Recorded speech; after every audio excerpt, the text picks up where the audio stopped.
Iniciamos semanas con mucha información en la primera mesa de opinión de Antioquia. Para todos ustedes, una mesa informativa. Nos encanta, como siempre, estar aquí en el canal Cosmovisión con Nos Cogió la Noche. Y me tengo que ir muy rápido porque tenemos bastantes temas en el día de hoy. Un incendio anoche en Carlos R. Restrepo y dándoles a ustedes, a todos los de la mesa, la bienvenida. Hola, Nacho. Gracias, Nacho. ¿Cómo me les va? Muy bien. Súper bien. Muy juiciosos, mucha noticia. Sí, señor. Bastante. Incendio, ¿dónde hubo incendio? Eso lo publicó nuestro otro compañero Nacho y no le Pero tengo en la Carlos información R. de eso. Restrepo, un apartamentico, Sí, es se un quemó. apartamento que se quemó, fue a las 10 de la noche. Nacho, según lo que nos contaba nuestro compañero Julián, si no estoy mal, o Miguel. No, Miguel Ángel. Miguel, otro compañero que nos publica las noticias. Pérdida total, según lo que nos contaba Miguel, del apartamento, pero no se habían podido establecer las causas del incendio. Por fortuna no hubo heridos ni víctimas en este incendio, pero sí lo triste es que quedó totalmente destruido el apartamento. Lástima, Exacto. un domingo por la noche un incendio sí es bastante complejo. No, y sobre todo que si el apartamento fue declarado como pérdida total, habría que ver la evaluación de lo que son los muros estructurales, Como los todas las apartamentos, estructuras. exactamente, Bueno, los esos apartamentos son vecinos. bien hechos, son de esos viejitos que son Sí, bien hechos, eso con esperamos, mucho semen. claro que sí. Vámonos para Belén de Bajirá. Sí, señor, ¿Qué dijo vea, el le gobernador? cuento. Esa carta me pareció bastante extraña. ¿Por qué le pareció extraña, Nacho? Porque el IGAC dice una cosa, del otro lado dicen otra cosa, en Chocó ya se sienten dueños y entonces no entendemos. Sí, señor. Vea, le cuento que el gobernador de Antioquia, Luis Pérez Gutiérrez, siempre ha hecho unas fuertes críticas a toda la situación que se viene viviendo en Belén de Bajirá. Y recuerden que ya habían por ahí algunos comunicados que incluso decían que ya era oficial que Belén de Bajirá era el departamento del Chocó. Pues resulta que el gobernador de Antioquia, Luis Pérez Gutiérrez, manifestó que eso no es cierto. Fuera de eso, envió una carta y él dice que hay que tener en cuenta, uno, que hace pocos días se hizo una reunión a la cual no asistieron líderes del Chocó, que mencionaban que Belén de Bajirá era precisamente del Chocó, que fuera de eso era más que todo como una reunión informativa y que se había aceptado como tal la demanda que el mismo gobernador de Antioquia le había puesto al director del IGAC y a esta dependencia, porque recuerden que el subdirector le había enviado un comunicado al gobernador de Antioquia donde decía que precisamente no había la documentación clara para que se iniciara con esa delimitación y además había gasto de recursos públicos por el hecho de empezar como a delimitar y a poner algunos mojones precisamente para separar este territorio. Es decir, que continúa todavía esa pelea y esa disputa, diría uno, pelea porque se siguen presentando de pronto enfrentamientos entre algunos líderes del Chocó y del departamento de Antioquia por este territorio. Bueno, amanecerá y veremos y creo que por ahora eso es más del Chocó que de Antioquia. Pero si el Yo tema lo diría que es define- más de Antioquia que del Chocó. Lo veo yo así, porque recuerden, Nacho, si el Consejo de Estado y si aceptó esa demanda que hizo el gobernador de Antioquia, quiere decir de que no es tan claro que el territorio sea del Chocó, diría yo. Bueno, usted está muy positivo.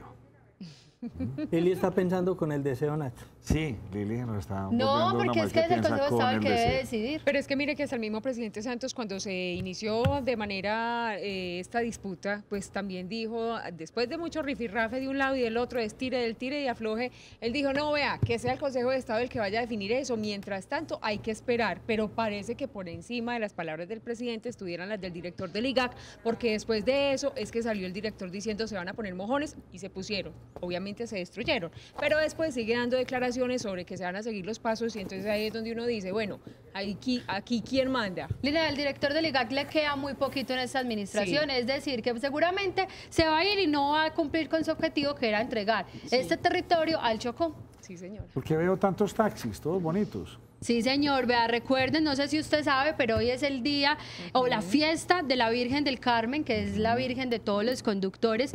Y Nacho, y le cuento que se hicieron desfiles desde el día sábado en la ciudad de Medellín y en diferentes municipios, y tenemos algunas imágenes que quiero que vayamos mostrando porque nos hicieron también llegar nuestros televidentes muchas de esas caravanas muy organizadas, algo muy organizado que se hizo en la ciudad de Medellín, tanto de volquetas. Ahí están viendo ustedes este desfile hoy, salió desde la terminal del norte, llegó hasta la Alpujarra y la Alpujarra pasó por el puente de la 4 Sur, donde finalmente se acabó como tal el desfile. Los taxistas también, Nacho, pidieron a las autoridades precisamente mayor seguridad para ellos, porque dicen que la situación no solo es crítica con los conductores de buses, sino también con los taxistas, quienes han sido abordados y se les han robado los vehículos precisamente para cometer muchos actos delictivos. Y ahí están viendo ustedes también un desfile que pasó, esto fue por San Juan, precisamente los buses nos los hicieron llegar porque nos decían, pues sí, muy bueno que realicen estos desfiles, pero en el riesgo que cometen la cantidad de personas que están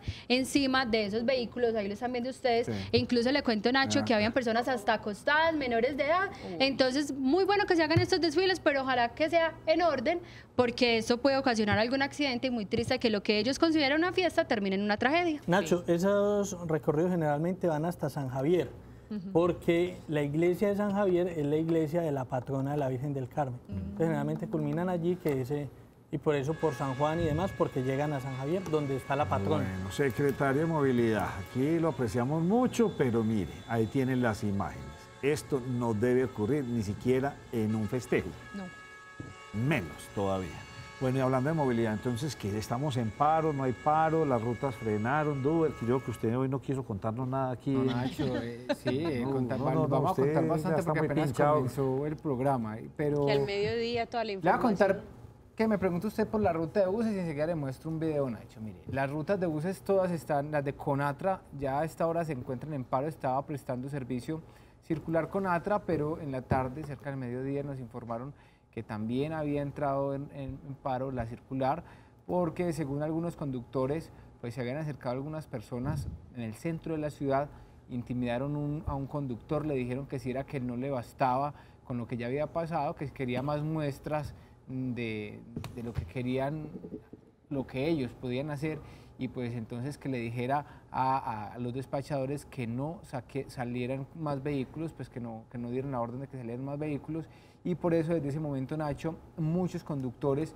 entraron en paro, son más de 200 los buses que se encuentran detenidos en este momento allí en los parqueaderos, que no están prestando, más de 10.000 personas que están afectadas. Pues las autoridades dieron otra cifra diferente.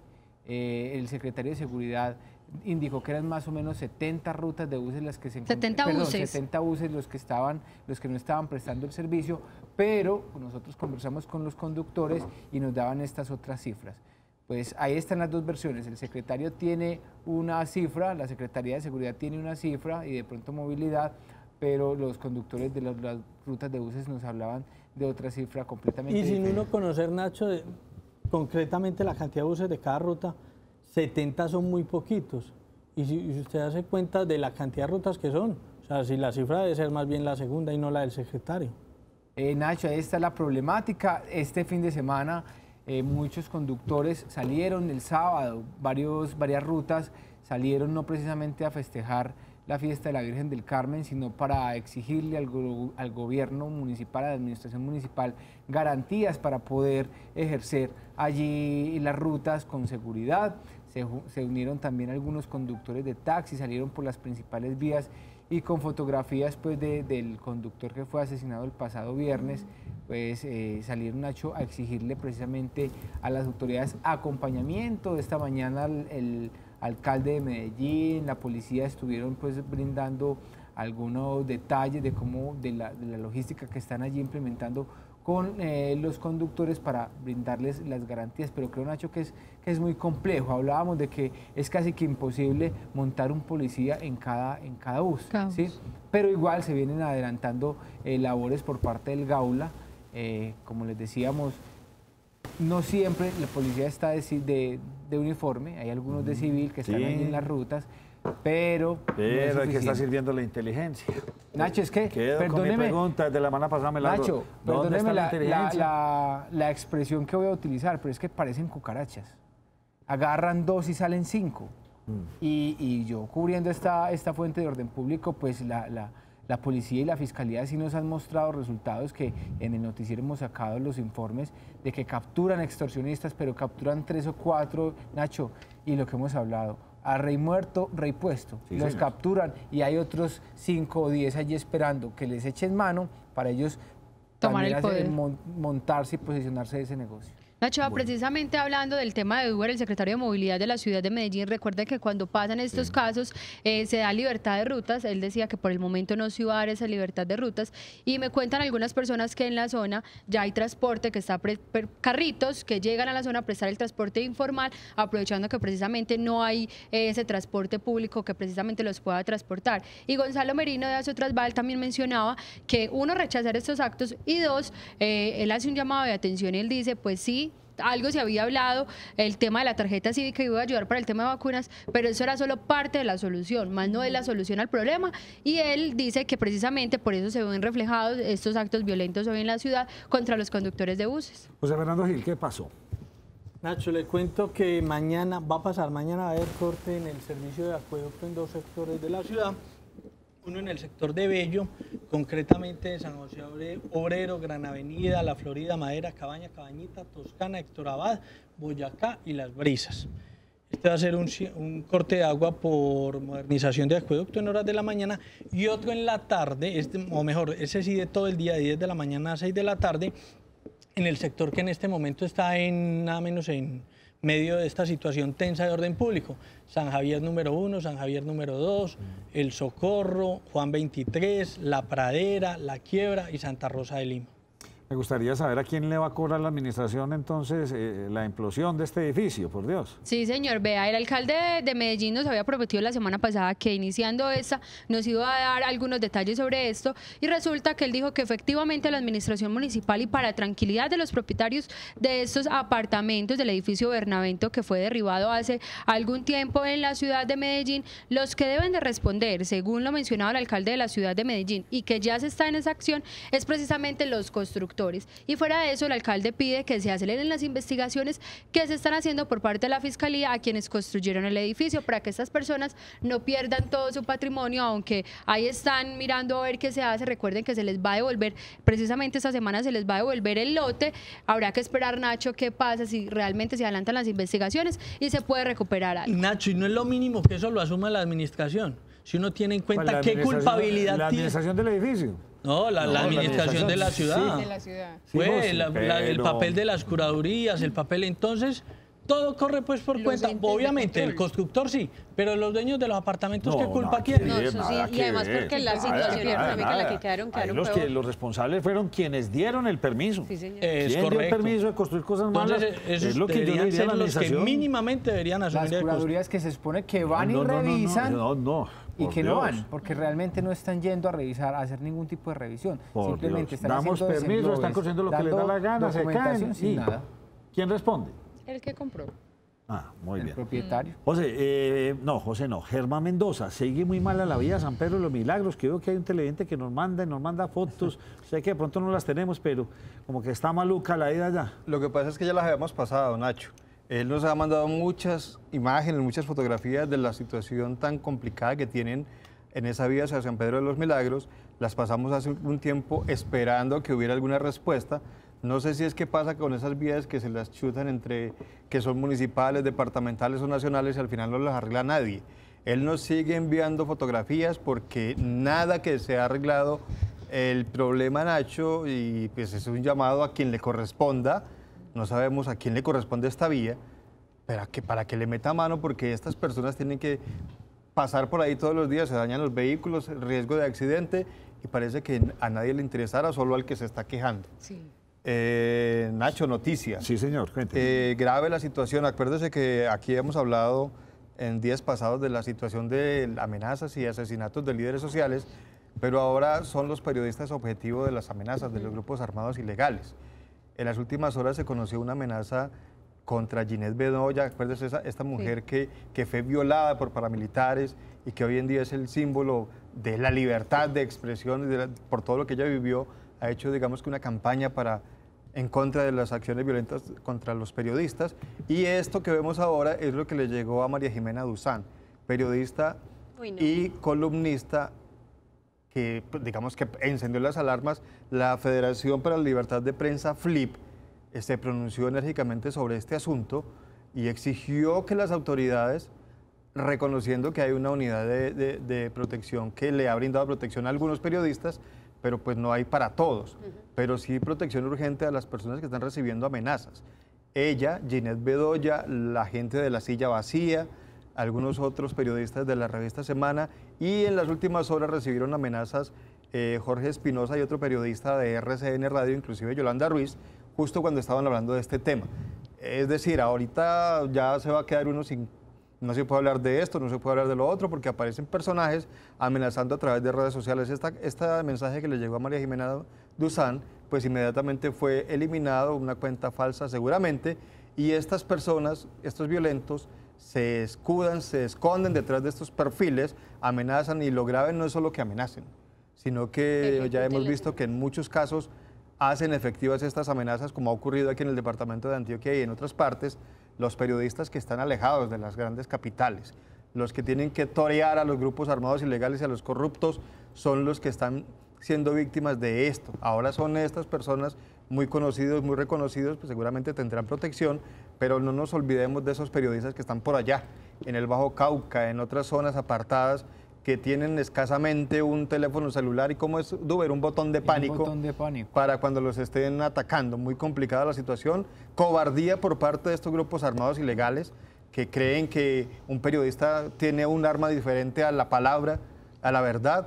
Eso es ser uno muy cobarde, atreverse a amenazar a la gente simplemente porque dice una cosa que no le gusta a alguien, y ahí están pues estos personajes. Ahora no son solo los líderes, sino también los periodistas. Germán, pero sin restarle importancia a eso, que obviamente es muy delicado, ¿no será que son personajes que no están bien de la cabeza? O sea, no sé hasta dónde darle credibilidad a ese tipo de amenazas. Vuelvo y lo repito, sin restarle la importancia claro que sí, merece. pero teniendo en cuenta de lo que usted dice... Peor todavía. Sí, porque es que ese tipo de personas son los que ejecutan más fácil. De hecho, si ponemos como en un caso de comparación en otro momento y en otro género, a John Lennon lo mató una persona que tenía un problema mental. Entonces, claro, y a Selena también. En este caso son unas amenazas más directas a los periodistas, que eso nosotros lo tocábamos la semana pasada, y lo triste realmente es precisamente ese cuerpo de protección, hasta dónde podemos nosotros como periodistas hablar de ciertos temas que le competen a toda la ciudadanía sin recibir las amenazas. Lo que pasa es que eso se vuelve como incontrolable. Y obviamente, pues lo que quiero decir es que, obvio que es delicada la situación, pero no sé hasta dónde en realidad sean amenazas tan reales, y más sobre estos personajes tan públicos. Por ejemplo, en tu caso, José, ¿cuándo le prestarías atención a una amenaza? Si te llega una amenaza, ¿cuándo le prestarías atención? No, sino que hay algunas zonas del país por demás, pero en ese tipo, y a este tipo de personajes, yo no sé, a lo que hoy es a estos jazz. Lo que pasa es que una partida de desadaptados llegan y se ponen y escriben en contra de Raimundo y todo el mundo, y entonces a veces como que también, uy, sí, la amenaza, puede ser, obviamente lo digo, puede ser, y no es para restar importancia, pero no sé hasta dónde sí sean amenazas tan reales o sean personajes de estos que tratan de amedrentar en las redes sociales. Y además por el hecho de que sean perfiles falsos, pues los que utilizan para hacer estas amenazas. Pero a mí me gustaría, Yasmín, que si... Y no tenemos que pena, Germán, no estamos viviendo lo de otras épocas. Obviamente hay unos líderes que han matado, que no sabemos hasta dónde, si todos sean tan líderes sociales, de pronto algunos no tanto, pero no estamos viviendo lo que se vivió en otra época en nuestro país, que se tenían unos jefes subversivos, paramilitares, que estaban claramente en contra del sistema y de algunos personajes. Claro que bueno, sí. el hecho, José Fernando, es que no todos los que han asesinado son líderes sociales, pero sí han matado líderes sociales, y son muchos. Y son personas que ya habían denunciado amenazas y que se sentían desprotegidas, y que habían denunciado ante la fiscalía y toda la cosa, y terminan asesinados porque les pareció que no era tan grave la situación. Yo quiero que volvamos a verla. Pero venga, Germán, yo ahí sí me quedo con una duda. Sí, líderes sociales asesinados, pero es que aquí están asesinando gente todos los días. Porque son líderes sociales o porque no son líderes sociales. Verdad. Lo que pasa es que la gente del común no está en las estadísticas. Exacto. Los líderes sociales sí, pero muertos es lo que estamos viendo. A dos manos. Conductores, personas inocentes que desmataron. O sea, la violencia está desmedida. Unos sí están en las encuestas y los otros no están en las encuestas. Entonces, la gente del común, la gente de bien, está desaparecida. Entonces ahí es donde viene el juego político. Pero de la izquierda, de la derecha, los paramilitares de la izquierda, de la... Pero eso lo estamos metiendo nosotros, porque yo no estoy de acuerdo con eso. Duber nos pasa estadísticas todos los días de las cifras, y ahí está metido todo el mundo, incluidos los líderes sociales. Lo que pasa es que hay que tener en cuenta una cosa, ¿Y por qué no hay escándalo con eso, Germán? Claro que todos los días la gente se escandaliza en las cifras. Claro que sí. No, Germán, usted en este momento lee a cualquier medio y ¿qué le dicen? A la fecha van tantos líderes sociales asesinados en el país. Y a usted no le salen informes donde le digan yo leo los periódicos. A la fecha hay tantos muertos y muertos en Colombia. A ver, yo leo los medios. Yo leo en este país. Sí, Nacho, si usted me permite, yo leo los medios todos los días y aparece tantos en la Comuna 13, tantos en tal barrio, tantos en tal parte, problemas en el Catatumbo, problemas allá. O sea, las cosas se registran. Lo que pasa es que cuando hablamos de personas que han sido víctimas y que están buscando restitución de tierras, por ejemplo, una persona que le entregan su tierra y la va a reclamar y lo matan.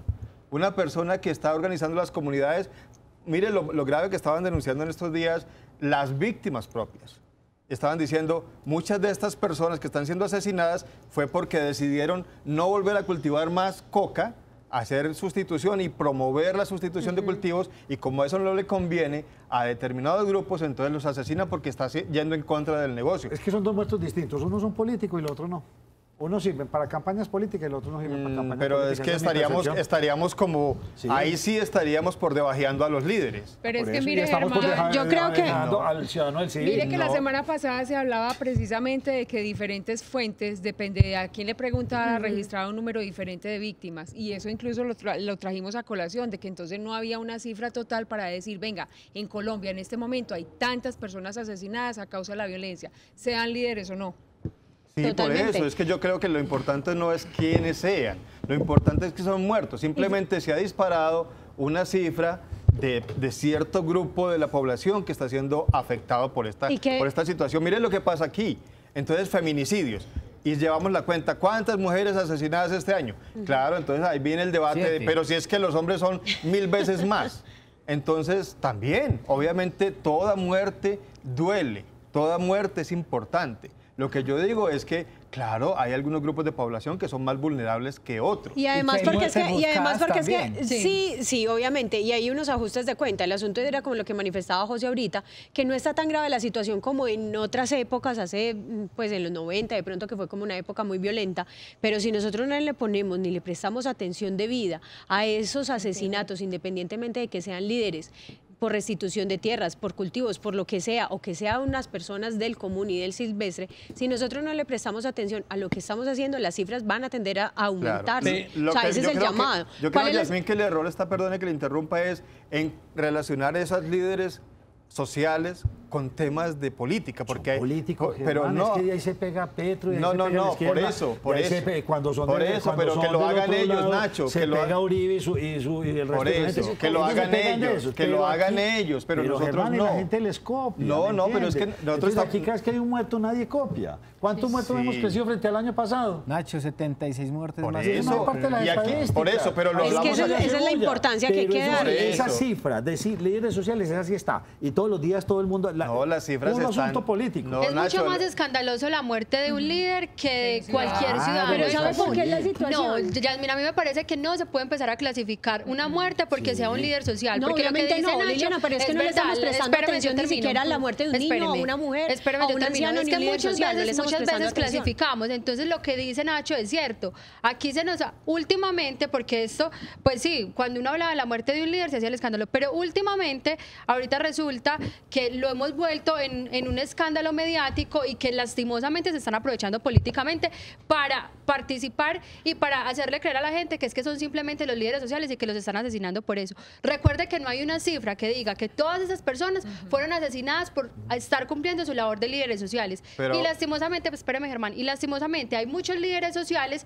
que hay que decirlo, están metidos en bandas delincuenciales y están metidos en grupos delincuenciales. Como también hay muchos jóvenes, común. por eso, también hay muchos jóvenes que están metidos en grupos delincuenciales, pero entonces, ¿por qué tenemos que clasificar y por qué tenemos que poner que es mucho más importante, mucho más relevante la muerte de un líder que de cualquier ciudadano del común? Bueno, señores, vamos a permítame, yo quiero decir algo con respecto a eso. A mí me parece que no es cierto que estemos hablando mucho de los líderes sociales porque ese tema no es de ahora.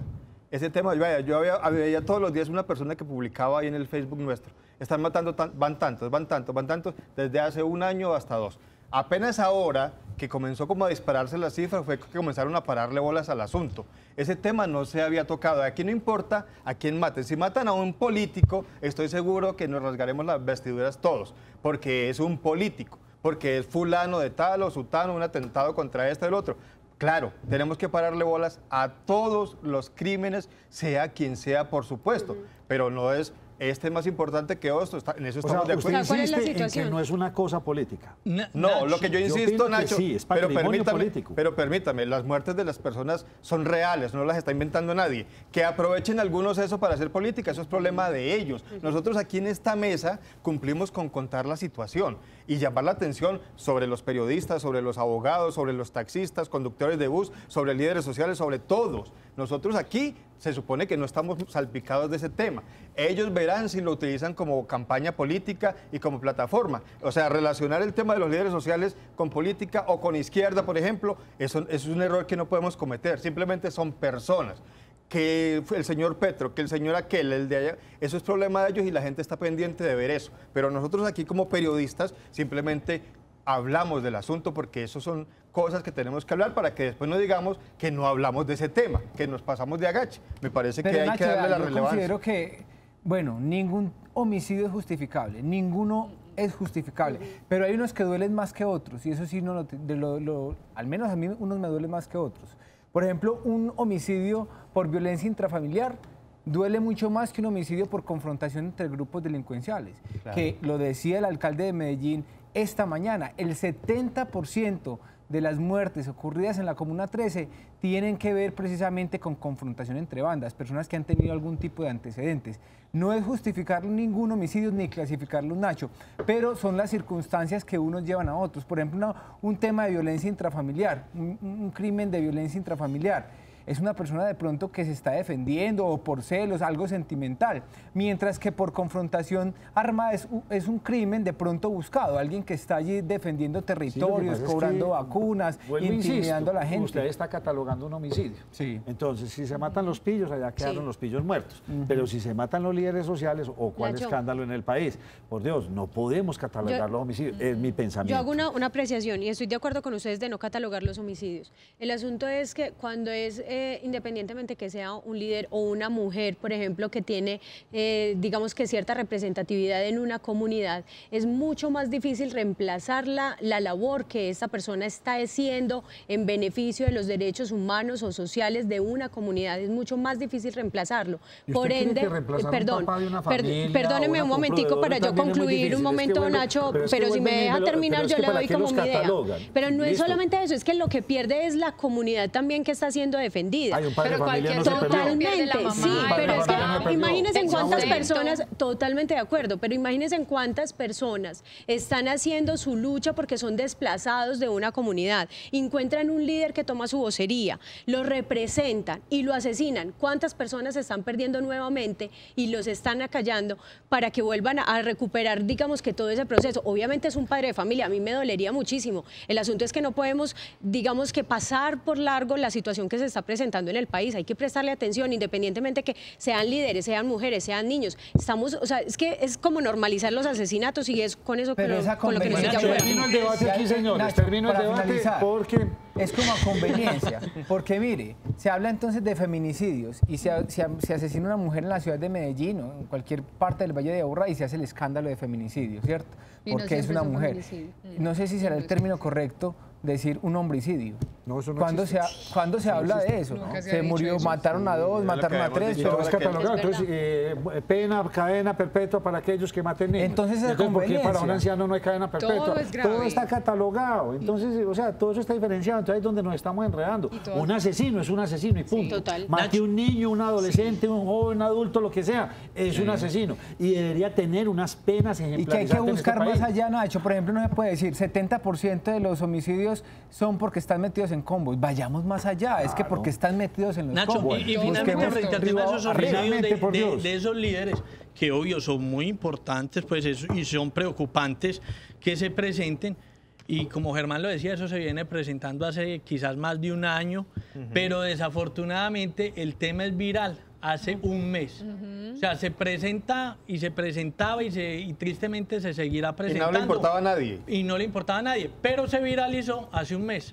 O sea, prácticamente hay presidente electo. Tomaron partido frente hay presidente electo y ese es, entre comillas, como uno de las banderas en contra del presidente Se electo. viralizó en el momento en que el señor Gustavo Petro le exigió al presidente electo Duque que se manifestara en contra de los asesinatos de los líderes sociales. Entonces ahí es donde uno se pregunta, ¿y ese cómo así? De ahí para atrás todos los líderes que mataron, eso ya todas se las había personas viralizado que antes. mataron, Eso no entonces fue, ¿qué? eso no fue justo en ese Pero momento. entonces, ¿por qué le puede exigió? ser antes, Germán, pero es por político. eso, pero ahí en es ese donde estamos momento. metiendo tema político al asunto y no Pero tiene nada que ¿qué ver. hace Petro yo diciendo estoy con opinen No, sobre pero estos Nacho, muertos es y que no sobre los otros? yo no respondo por Petro. Yo sé. Petro Eso. responda por él. Nosotros estamos diciendo, es que a mí me preocupa la gente que muere. Sí, Y Germán. líder, Todos. mujer, Sí, niño, es que anciano. eso lo hacemos aquí. Por pero eso. parece que nuestros dirigentes políticos no dieran Por cuenta. eso, Así por Y eso. pero cerramos no tiene nada debate que ver aquí. eso. ¿Qué estaba haciendo el gobernador en el Peñol? Pues le cuento, Nacho, que estaba con el ministro de Hacienda haciendo visita porque resulta que hicieron el contrato para la pavimentación que va de la vía del Peñol a San Vicente Ferrer. Allí van a completar pues todo lo que tienen en relación con esta vía, que van a hacer placahuellas para que las personas tengan la posibilidad de sacar sus productos. Mire, lo mejor de todo es que con esta firma hay 8 kilómetros que van a quedar en el Peñol de esta vía. Y pues obviamente ellos están pensando y están esperando, los dirigentes de esta región, que el 30% de las vías del municipio queden intervenidas pues al final de esta administración. Así que entonces ya tienen una nueva esperanza para esa vía, que va a quedar muy bien hecha, porque recuerde que estos recursos vienen de la venta de Isagen. Vamos a hacer una breve pausa, pero la FARC se refunda. Vamos a ver con nuestro invitado del día de hoy sobre este tema que tiene hoy escandalizado al país. La Sociedad Hidroeléctrica Ituango informa, las comunidades ubicadas en la zona de influencia del proyecto hidroeléctrico Ituango no están solas. La Gobernación de Antioquia, EPM, las autoridades locales y los organismos de emergencias trabajan sin descanso para proteger la vida, ofrecer condiciones dignas y seguras a las personas afectadas y salvaguardar el medio ambiente. Sigan la información oficial y actualizada en las redes sociales @EPM estamos ahí y en la página web www.epm.com.co.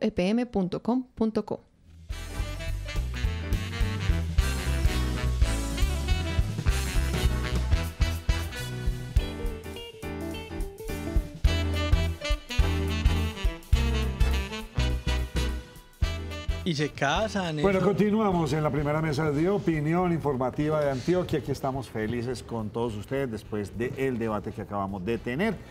¿Usted qué piensa? ¿Son los muertos, las muertes son diferentes? Eso queda en el aire, queda un sinsabor. Toda muerte, por Dios, es importante, sea de padres de familia, de grupos sociales, de lo que sea. Pero esto está grave. En este país está grave y parece ser que asesinar a alguien como que no tiene una pena que valga la pena. Exacto. Inclusive hasta cuando hacen robos bastante raros como el que usted nos va a mostrar. Nacho, raros y realmente que lo dejan a uno sorprendido y lo dejan de una pieza, como decimos vulgarmente. El atraco que le voy a mostrar ocurrió la semana anterior, el fin de semana nos llegó el video. Esto sucedió allí entre Guayabal y Rodeo Alto, en la calle 7 Sur. Mire, la gente está indignada porque 4 personas que se movilizaban en una motocicleta bajaron a otro hombre que se movilizaba también en otra moto con un niño, un pequeño, pongámosle 6, 7 años, que iba con el hombre allí. Pues lo primero le frenan, lo conversan, le dicen bájese de la moto que nos vamos a llevar la moto. Obviamente el hombre no puede reaccionar porque va con el pequeño, el niño quien no se ha dado por enterado de la situación. Allí ustedes van a ver otra motocicleta que pasa, allí va. Los tipos frenan adelante, uno de ellos pasa a la calle y pues hace parte de estas personas que estaban atracando. El joven baja al niño de la motocicleta, pasa, le entrega el arma de fuego con la que intimidaron a la víctima y obviamente uno de los delincuentes emprende la huida allí en la moto en la que además que el joven estaba paseando a su hijo, a su sobrino, bueno, a quien le estaba dando la palomita, como decimos aquí en Antioquia. Ninguno con casco. Nada. Ninguno con casco. Miren, o sea, ni los pillos. Ni la víctima ni los victimarios. Ni de la víctima con su hijo, o sea, arriesgando la vida de su hijo, mírenlo sin casco. Pues, por Dios, que todas las situaciones Uno no anómalas. sabe cuál de las dos le... No, es le indigna anómala, más. es hacer lo que nos da la gana. Sí, pero vea. Que estamos haciendo lo que nos da la gana. Esa es anómala, Nacho, pero de todas maneras el robo pues, es El descarado. robo es un descaro, Pues, por Dios. Y vaya y los cogen y en 2 meses están libres, volvemos y Digamos, caemos en la... Ahí ya están reconocidos. Y vaya y haga repulsa y le meten un tiro al tipo Sí, o al claro. niño. Es que de hecho, gracias a Dios, el señor no reaccionó de manera violenta ni se exaltó porque pues el niño estaba ahí. Usted se imagina el recuerdo que le va a quedar a ese niño donde hubiera sido de otra manera el desenlace de esta situación Sí, no, grave. fatal. Impresionante. Bueno, señores, nuestro invitado Jaime Fajardo Landaeta, bienvenido. Gracias, Nacho, por la invitación. Un saludo a toda la gente de la mesa. Hombre, usted que conoce tanto este tema, que lo ha vivido prácticamente toda su vida. Hombre, sale este informe de una revista muy prestigiosa en el país y tiene como que los pelos de punta, pero la revista Semana lo publica en su última edición, pero el gobernador de Antioquia ya lo había dicho. Sí, señor. Lo dijo hace algunos días Lili, ¿sí o no? Preocupante la situación en Antioquia, se están volviendo a ver todos estos grupos, en Tarazá, en reorganizan? Puerto Valdivia, empezaron ya a hablar de amenazas a las empresas que trabajan Sí. para Hidroituango. ¿Será cierto esto de que se está refundando las FARC? Porque también escuché ahora en algún medio de comunicación donde dicen que sacarán comunicado de prensa rápidamente para decir que los principios de las FARC no se han perdido. Retomarán la bandera. Bueno, Nacho, la verdad es que ya se sabía de muchas disidencias que vienen presentando en muchas zonas del país. Incluso hubo una alerta desde su comienzo, como usted dice, el gobernador de Antioquia fue uno de los que lo planteó. Mas, sin embargo, los planes de consolidación no se efectuaron inmediatamente salía la FARC. Sí, uno lo que aprende de todos estos procesos de paz es que cuando se retira un grupo armado, se desmoviliza, tiene que haber un plan de consolidación institucional sobre esas zonas y sobre estos sectores para no darse la posibilidad de que haya cooptación incluso de desmovilizados o formación de nuevos grupos o disidencias que traten de buscar desarrollar las banderas que tenía la FARC. Lo cierto es que hasta ahora no es posible que sea alrededor de plataformas ideológicas y políticas. Lo que hasta ahora son disidencias que están trabajando principalmente rentas ilegales y problemas de cultivos ilícitos. Pero 11 líderes ya catalogados y dicen que, puntualmente dice que con 4.000 hombres. No, Nacho, y si se habla de 4.000 hombres, entonces la pregunta es qué fue lo que se hizo con estos 10 señores sí, que con el terminan acuerdo. en el Senado y la Cámara de Representantes. Y al final, ¿cuántos O sea, desmovilizaron? ¿O será que especuló la revista Semana y dijo mentiras? El informe tan oficial de representativos eran inteligencia esos que lo señores? estoy observando de nuevo hoy, hablan de 1.450 hombres disidentes y un cúmulo de digamos, milicias, de gente de la sociedad civil que trabaja más alrededor de los cultivos ilícitos y de las zonas que ellos tienen influencia. Pero hombre armas son 1.450 en 29 estructuras, eso sí está claro. Pero estructuras que son unos de 20, otros de 50, hay hasta estructuras de 200 hombres. Ahora bien, la situación está planteada en ese terreno. Es posible que ellos logren, que eso es objetivo, ellos lo buscan, de hecho ya lo han hablado, de hecho hay interceptaciones de comunicaciones donde buscan las disidencias unirse de nuevo, tener una estructura propia, única. Lo que pasa es que el problema que hay en este momento es si la capacidad militar, de inteligencia, de juego de la fuerza pública va a permitir eso o no, sobre una base, es que tampoco estamos analizando lo otro. Van hasta ahora entre detenidos y dados de baja 450 hombres de las disidencias, incautados más de 80 kilos de droga, le han cogido una cantidad de armamento. O sea, sí hay las disidencias, pero creo que en la revista Semana, me parece a mí, tampoco analiza la otra fase de cómo han estado los operativos. Son 112 operativos permanentes contra estas disidencias.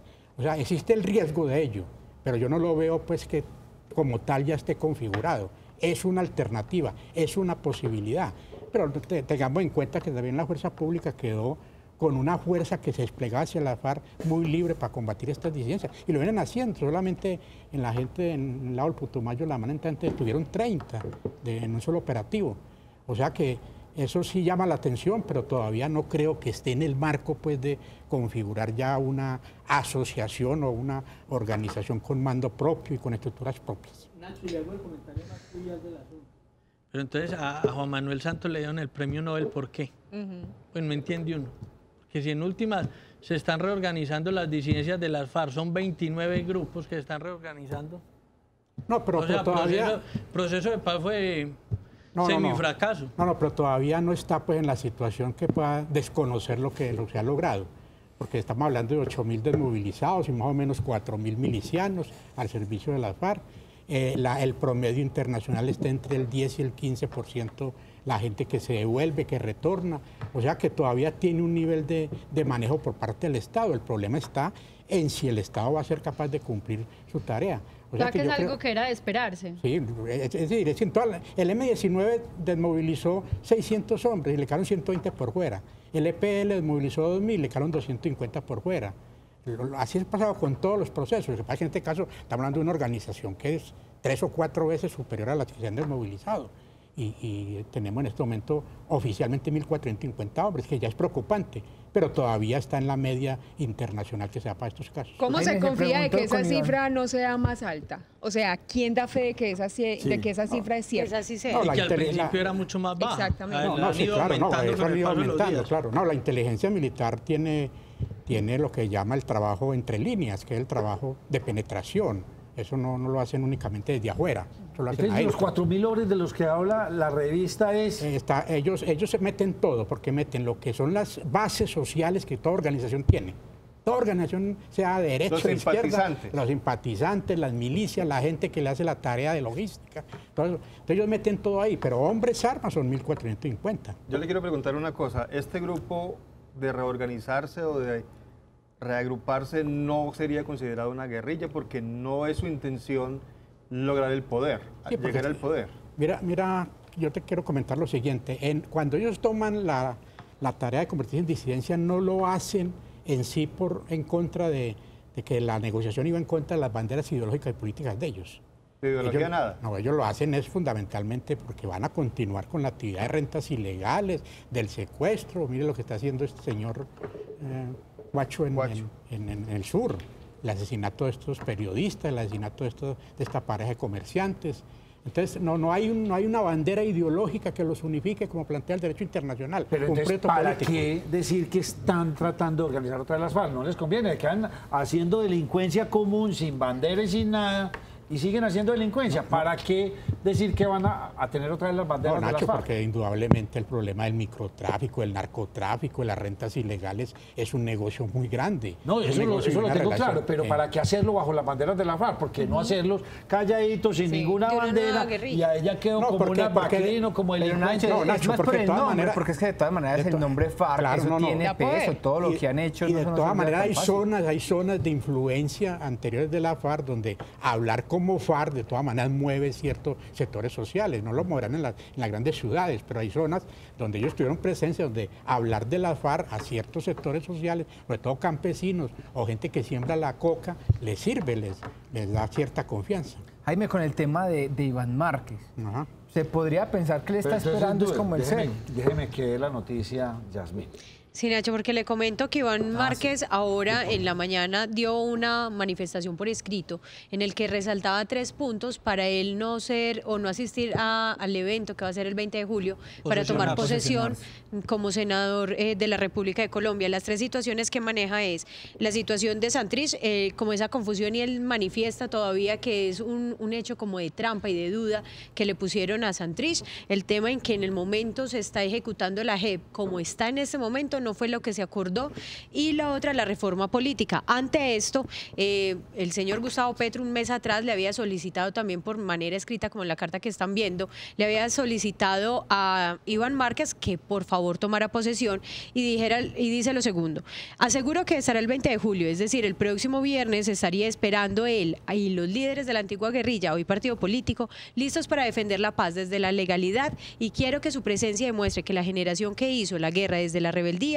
se entrega completa a la paz que desea la Colombia que amamos, que los ojos que nos miran de décadas atrás, hoy niños, lo miren a usted, Iván Márquez, como el hombre que venció sus propios medios y les entregó una flor.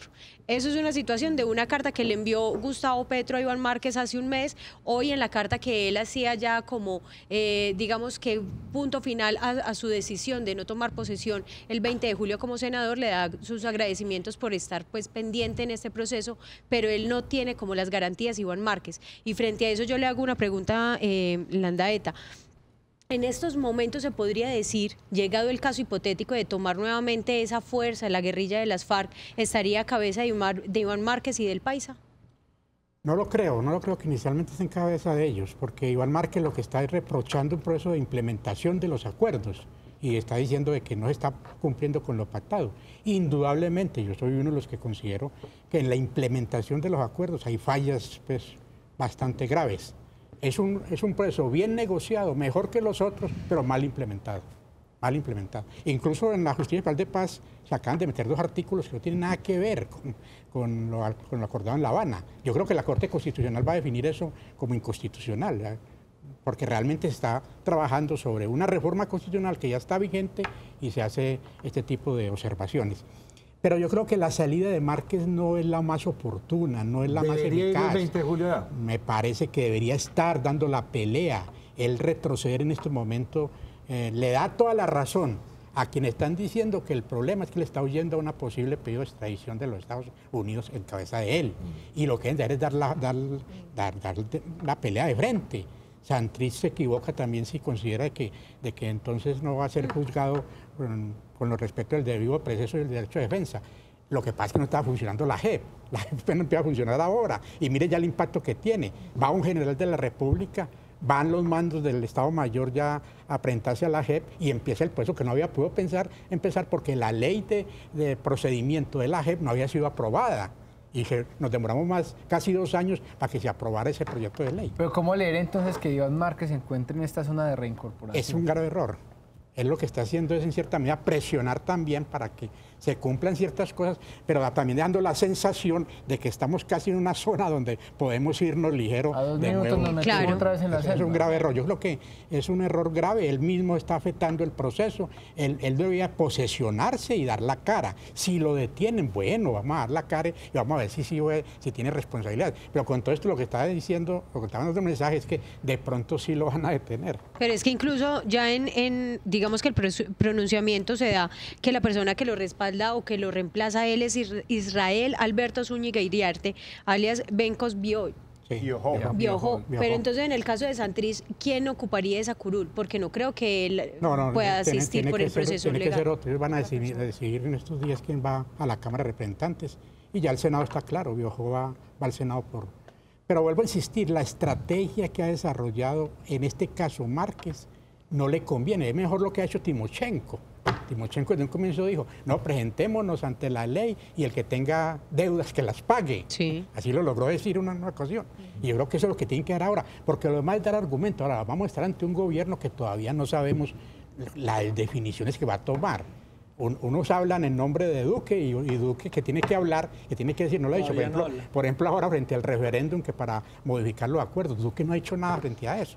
Sin embargo, ya unos sectores de la bancada lo están diciendo. Entonces, vamos a esperar el 7 de agosto cuál va a ser el discurso y cuáles van a ser las medidas. Porque Duque se encontró con algo a nivel internacional, que todos los países, incluidos Estados Unidos, le dijeron, bueno, ¿usted qué es lo que piensa hacer con los acuerdos de paz? Y entonces ella dijo, no, yo no lo voy a hacer prisa, yo lo voy a hacer unas modificaciones, pero no todo el centro democrático está pensando lo mismo. Si llega a hacerse efectiva la extradición de Santrich y de pronto llegan a capturar a Iván Márquez, pues es muy complicado que los otros líderes que, digamos, que estaban con el proceso sientan que están tranquilos o seguros.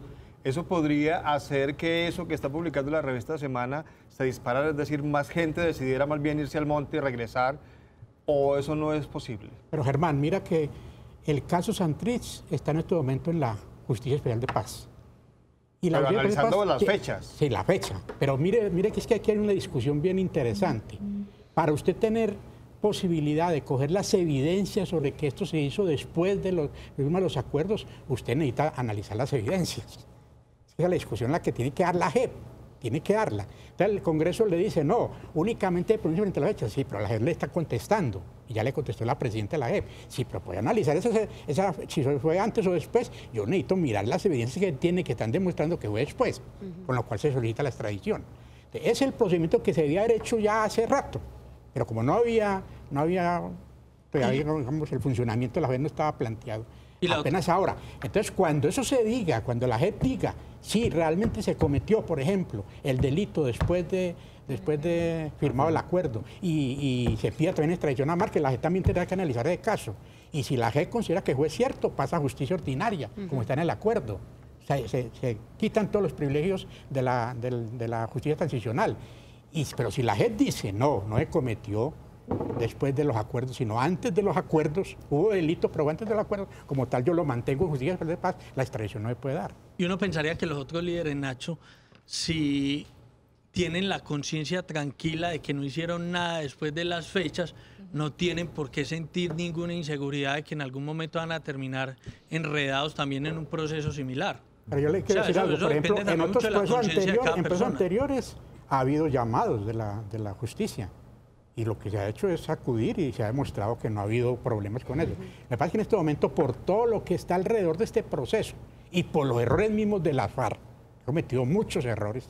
Yo no había visto nunca un proceso con tantos errores. Usted siempre lo ha dicho en esta mesa. Con tantos errores. Lo ha dicho. Pero ¿cuáles son los más marcados que usted considera? No, todo. Vean, desde la misma concentración.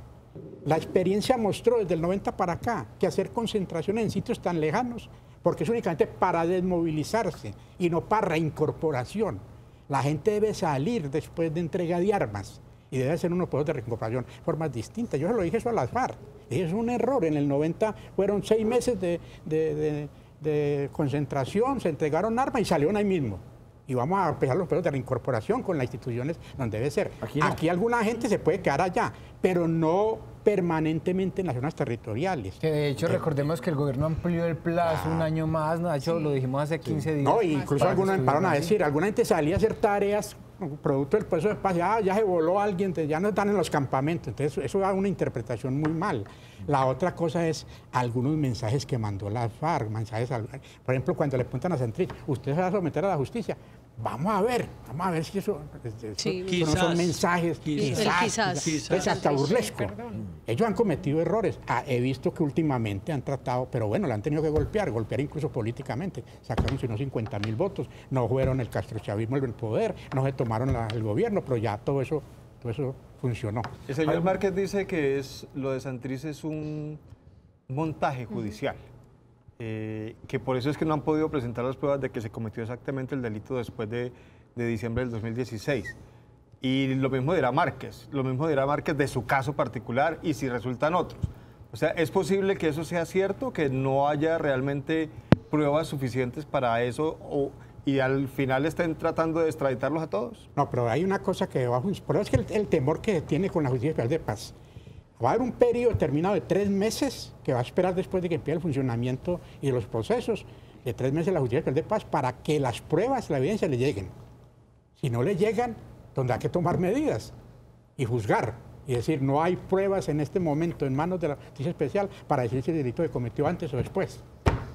Entonces tiene que haber un proceso, hay un proceso y el debido proceso, derecho de defensa que no se pierde por ser justicia transicional. Entonces lo que tenemos que esperar es si esas pruebas van a llegar en este periodo. Los Estados Unidos han dicho que van a hacer llegar todas las pruebas y que la van a entregar a la Justicia Federal de Paz. Vamos a ver qué pasa con eso. Finalmente el secretariado de las FARC sí estaba dividido como se llegó a hablar en algún momento, especialmente cuando iban a comenzar todo el proceso de desarme, que se habló de que estaban divididos. Muy buena su pregunta, porque de hecho pues ya vimos las caras y los rostros de estas otras personas, de estos otros supuestamente líderes, y ahí no hay nuevitos, hay gente con mucha experiencia y que manejan todo el discurso. No, ellos tienen no digo que tienen contradicciones internas que todavía no han logrado solucionarlas, porque las divisiones ya en política, ya no se pueden tener divisiones como Fuerza Armada porque no lo son, lo tuvieron en el Congreso, con el nombre mismo. Timoshenko propuso otro nombre distinto y perdió, y es el jefe de la FARC. O sea que ellos han tenido diferencias, incluso en la plataforma política que hoy tienen como fuerza política, han tenido discusiones de gran calado. En la forma electoral, muchos consideramos que lo mejor no era haber sacado candidato presidencial, que hayan de haber esperado. Deben de esperar un tiempo más y no lo hicieron. Usted ahorita habló y no sé qué conocimiento tiene usted. Usted dice que pues, desde el Centro Democrático hay una posición, pero el presidente obviamente ya tendrá que tomar una muy distinta sobre esos ajustes al proceso. ¿Sabe usted qué es lo que se pretende o de qué ajustes se habla?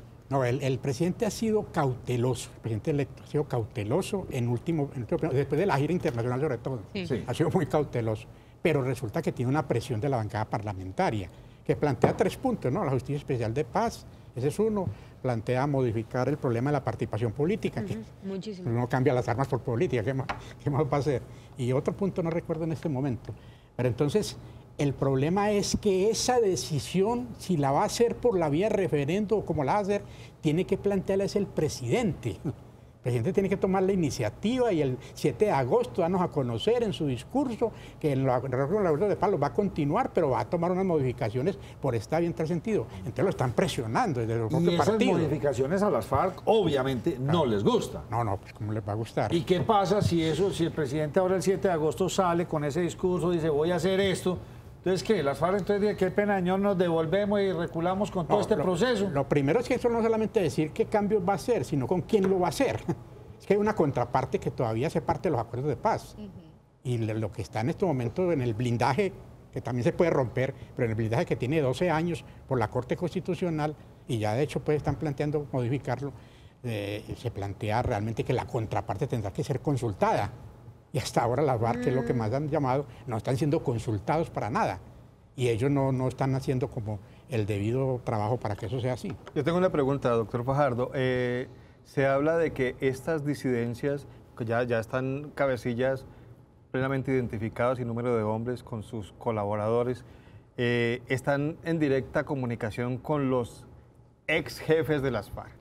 Es decir, que no hubo ninguna desmovilización, que todo es una farsa y que ellos siguen teniendo, digamos que estando subordinados a Iván Márquez, a Timochenko y a todos los cabecillas. ¿Es eso real? Vea, yo le quiero decir, hoy mirando realmente la estructura como están de las disidencias, me doy cuenta de que los 11 o más jefes que están organizando estas disidencias, 6 fueron expulsados por el secretariado. O sea, fueron expulsados de la organización. Entonces no fue algo pues únicamente de maniobra. Yo creo que... a aparecer así de la nada. ¿Cómo? Fueron expulsados y volvieron a aparecer así de la nada. No, ellos luego 3 de ellos estuvieron en la mesa de negociación de La Habana. Y empezaron una discusión interna y ellos dijeron que no acogían la negociación. Entonces la secretaria los expulsó. Muy bien. Entre ellos Gentil Duarte, que es una de las grandes cabezas. Lo que pasa es que eso es muy riesgoso, Germán. Entonces sí hay cabeza filosófica ahí. Hay cabezas, eran del Estado Mayor. Eran del Estado Mayor. Gentil. Claro, Muy bien. del Entonces, Estado de pronto Mayor. su ideología no se pierde. Siga con la respuesta porque queda una No, con pero- intriga. Sí, no, porque entonces no hay, entonces no son tanto tan bandas, sino que sí hay filosofía guerrillera y de tomarme el Y que se poder pueden por retomar. las armas. No es tan así, más Nacho, por lo delictiva, es más siguiente. delictiva. Por eso se Nacho, fueron, porque es que por eso se salieron. hay momentos en que eso, producto de estas acciones del narcotráfico, de las rentas ilícitas, eso se pierde, estando aún en la Yo estructura no sé por guerrillera. qué lo ve usted como bajándole el perfil a eso. El Gentil Duarte era una de las cabezas del secretariado. Sí, no, del Estado Mayor. ¿Del sí, Estado Mayor? Sí, Bueno. claro. No creo que este señor se vaya a volver para...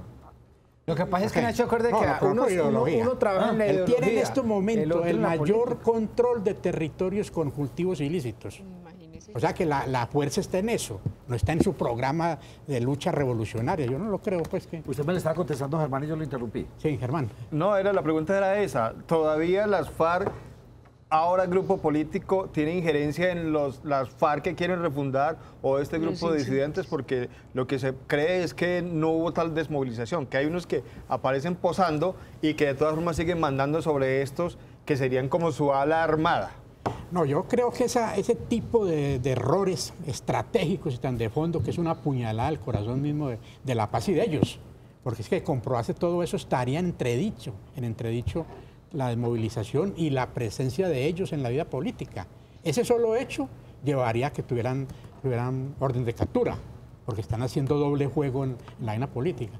Pero creo que lo que existe es una posibilidad de que todos estos sectores disidentes jueguen mucho para que mucha gente de la FARC que se siente insatisfecha, que se siente defraudado contra los acuerdos, ingresen en esas disidencias. Eso sí es el trabajo que están realizando y que creo que lo van a seguir presionando si el gobierno deja que tomen fuerza ese tipo de disidencias.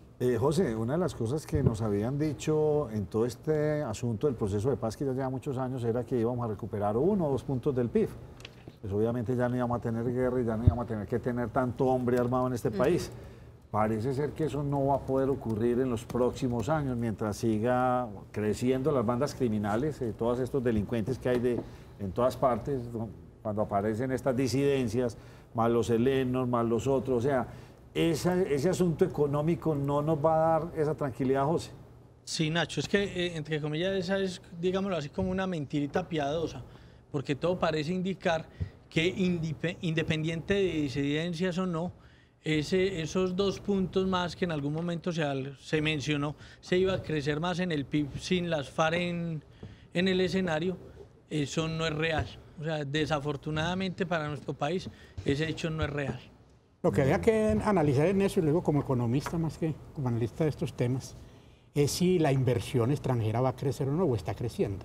Hay que mirar ese fenómeno. Segundo, ahora la Corte Constitucional acabó de aprobar algo que estábamos esperando desde hace rato, el problema de la ley de tierras, la restitución y el problema agrario en muchos aspectos. Es si va a haber un desarrollo más de la vocación agrícola en territorios que se puede dar y no se ha podido hacer. No porque esté presencia las BACRIN o la FARC, sino porque el Estado no ha tenido herramientas. Apenas la ley empieza a ser avalada ahora. O sea, hay que analizar otros factores de tipo económico. Si la comunidad internacional considera de que hay condiciones económicas para que Colombia tenga mayor ámbito en el problema, en el proceso exportador o no. Entonces hay que analizarlo en economía, pues ya no solamente en estos tipos de análisis. Y en realidad el tema económico acá, Nacho, como lo dice también nuestro invitado, es bien complejo. Y si usted se pone a mirar, primero nos dijeron que cuando se desmovilizaran las FARC, y ahora salieron con la idea loca de vender, que es que no teníamos la infraestructura vial. La infraestructura se está haciendo y tampoco. Salieron con la idea loca de vender Ecopetrol, tema que trataremos aquí en el programa. Es lo que nos ayuda a que el crecimiento del país se presente como está presentando. Entonces, en realidad es más complejo de lo que uno creería. Lo que sí es cierto, Jaime, y es como una percepción que tengo yo aquí gracias a Duber, es que parece ser que toda esta violencia y todos estos muertos que usted nos escuchó el debate ahora, se pasaron del campo a las ciudades. Ya estamos viendo toda la delincuencia y todos los asesinatos en su furor en todas las grandes ciudades de este país. Se redujo considerablemente la violencia, sobre todo en el sur del país y en muchos, pero se nos vino toda la violencia a las ciudades. ¿Por qué? Porque esto se pasa así de un lado para el otro. Nacho, la experiencia internacional ha demostrado que por lo general los periodos posconflicto, después de una desmovilización, hay un auge de la criminalidad. Eso nos mostró Centroamérica, por ejemplo. Incluso El Salvador demoró 10 años para salir de ese proceso, porque muchos factores que controlaban. Por ejemplo, mire usted, en zonas donde controlaba la FARC la deforestación, hoy hay gran deforestación, porque la ley era la FARC, no el Estado. Sí. Entonces se convierte pues en un problema de actividades ilícitas permanente. Y así, muchas vainas de criminalidad, que antes, hay que decirlo, quien mediaba era el grupo insurgente, no el Estado. Lamentablemente. Lamentablemente, pero esa es la realidad. Y los procesos urbanos a veces se consideran que no es parte del posconflicto, cuando los procesos urbanos tendrían que jugar un papel importante en ese terreno. Yo he insistido mucho de que si bien la criminalidad, por ejemplo, en el Valle de la Aburrá, no es un problema hoy de la guerrilla, el posconflicto sí nos debe servir para atacar problemas estructurales del problema urbano. Nosotros no podemos ir llamando únicamente a decir, vea, acabamos tal estructura, detuvimos tantos y el conflicto se recicla en las ciudades. Vuelve y se repite el ciclo. Se repite el ciclo. ¿Por qué? Porque no están atacando los problemas estructurales que le están dando fuerza a ese conflicto urbano y que puede ser el posconflicto el mejor escenario para hacerlo. Pero se está viendo como que el posconflicto no tiene nada que ver con nosotros. ¿Cómo ve usted el panorama de Antioquia? Con la refundada de las FARC, con los helenos, lo que está pasando en Hidroituango, por allá por Tarazá, Caucasia, es que mire, estas zonas. Precisamente el gobernador de Antioquia hace 8 días nos decía en el Consejo de Seguridad, solamente en el Bajo Cauca antioqueño está alias Cabullo, que era una disidencia de las FARC, él era disidente del Frente 36 y según el gobernador él ya tiene 100 hombres allí trabajando para él en el Bajo Cauca. Y por eso la situación es que está como está. Hoy la vemos en Ituango, amenazas, la quema del helicóptero y otros hostigamientos que se han presentado al proyecto. Jaime, ¿cómo ve usted la situación? No, la situación es preocupante en varias zonas estratégicas, como el caso del Bajo Cauca, el mismo caso de Urabá, la presencia del Clan del Golfo, algunas partes del norte de Antioquia. Incluso parece que por el lado del oriente se está moviendo también algo muy referido a todo este proceso pues, de Bacrin. El problema radica en si el Estado sí va a consolidar los planes de consolidación estatal. Es que el problema es que yo no he visto que ha habido mucha demora. Por ejemplo, allá cerca de Ituango se estaba logrando hacer con la 4ª Brigada y con la policía en unas zonas donde hacía 30 años no entraba el Estado. Llegó la 4ª Brigada, llegaron una cantidad de militares y entraron y llevaron unos programas y la gente salió. La gente mucha gente primera vez que veía un miembro del ejército, pero eso se paró, eso no siguió haciendo.